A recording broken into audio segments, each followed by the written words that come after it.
Dear student, English literature सीखने की कड़ी में आज हम बात करेंगे जॉन कीट्स के बारे में। आप जानते हैं कि मैंने आपको बताया था English literature complete biography master class 30 titans के बारे में। इट मींस 30 टाइटन्स मींस जो सबसे मशहूर 30 इंग्लिश पोएट्स हैं या राइटर्स हैं, आथर्स हैं, उनके बारे में हम वर्णन करेंगे।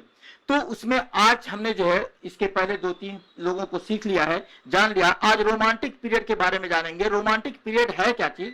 रोमांटिक काल में भावनाओं, कल्पना, प्रकृति और व्यक्तिगत स्वतंत्रता पर जोर दिया गया। वर्ड्सवर्थ, कॉलेज और कीट्स जैसे कवियों ने प्रकृति और मानवीय भावनाओं को महत्व दिया। इससे पहले हमने कई लोगों को पढ़ लिया है, जान लिया। आज हम सीखेंगे पर्सी बायशी शेली को, यानी पीबी शेली को। पीबी शेली कौन थे? सबसे पहले हम उनका इंट्रोडक्शन देख लेते हैं। एक अत्यंत क्रांतिकारी, आदर्शवादी और विद्रोही रोमांटिक कवि। आप इतनी बात समझ गए कि ये कौन थे? क्रांतिकारी थे, आदर्शवादी थे और विद्रोही थे। जो भी क्रांतिकारी होगा, जो भी आदर्शवादी होगा, वो विद्रोही जरूर होगा, ये जान लीजिएगा। क्योंकि वो अपने आदर्श से कभी समझौता नहीं करना चाहता, और जब उसके आदर्श के खिलाफ कोई बात आएगी तो तुरंत क्या करेगा? विद्रोह कर देगा। तो यही विद्रोही हो गया। रोमांटिक कवि थे। ये समाज के नियमों, धर्म के पाखंड और राजाओं के अत्याचार के सख्त खिलाफ थे। जब इन्होंने अत्याचार को देखा तो उसके अगेंस्ट में खड़े हो गए और विद्रोही हो गए।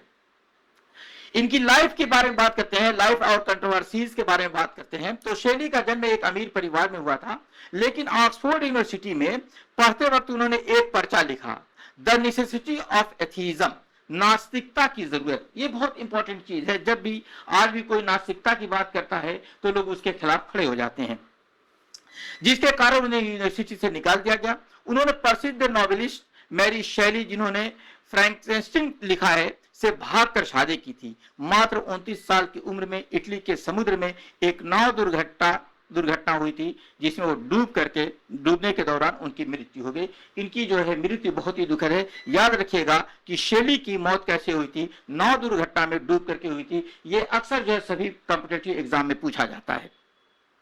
अगर हम इनके मेजर वर्क की बात करते हैं, ये भी बहुत इंपॉर्टेंट है। मेजर वर्क की बात करते हैं तो इसमें ode to the west wind है, इनकी सबसे प्रसिद्ध कविता है, जहां पश्चिमी हवा को बदलाव और क्रांति का प्रतीक माना गया है। इसकी आखिरी लाइन बहुत ही मोटिवेशनल है, if winter comes can spring be far behind.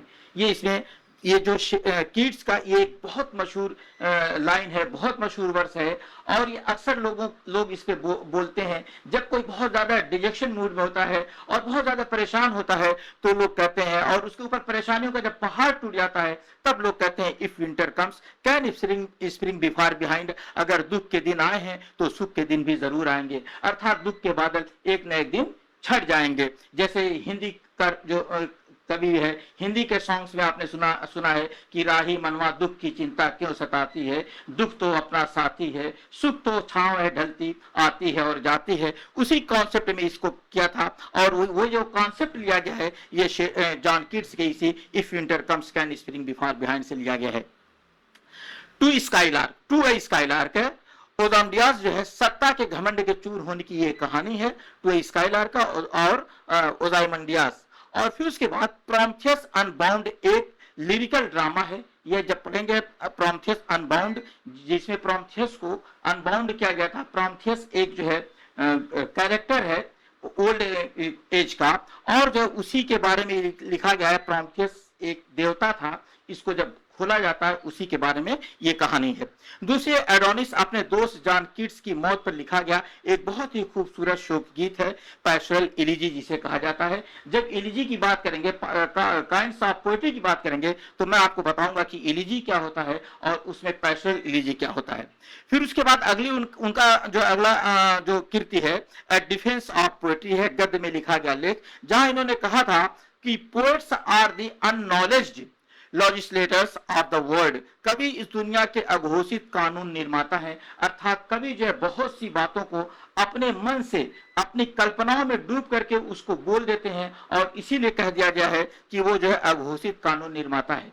दोस्तों, यह आपने जॉन कीट्स के बारे में देखा। अगर इसी तरीके की वीडियो आप देखना चाहते हैं, समझना चाहते हैं, पढ़ना चाहते हैं, लिटरेचर में आपका इंटरेस्ट है, तो लिट लैंग बाय दिलशाद को सब्सक्राइब कर लीजिए, बेल आइकन प्रेस कर लीजिए। इसी तरीके की वीडियो के साथ मैं अगले वीडियो में मिलता हूं, इंतजार कीजिए। Thank you.